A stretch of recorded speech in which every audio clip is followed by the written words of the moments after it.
গরু মাংস দিয়ে আলুর একটা কারি বানাইলাম। তো অনেকে কমেন্ট করে না আপা সপ্তাহ কদিন গরু মাংস রান্ধো। গরু মাংস আমার বাসাত সবাই পছন্দ, সপ্তাহ তো 2বার ওই যায়।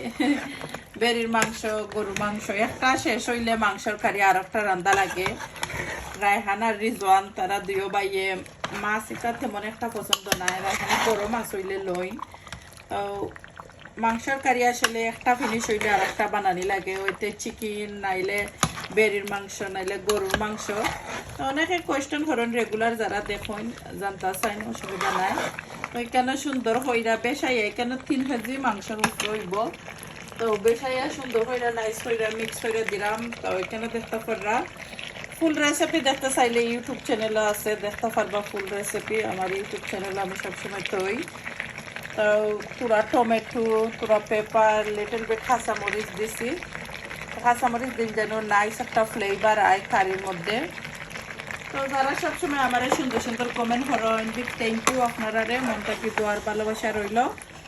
আর একটু সুন্দর করে নিচু করে বালা টিকেনে মিক্স করে দিমু। আর এখন কোনো জুল আট করতাম না, বেলায় খাইমু মাংসর কারিটারে।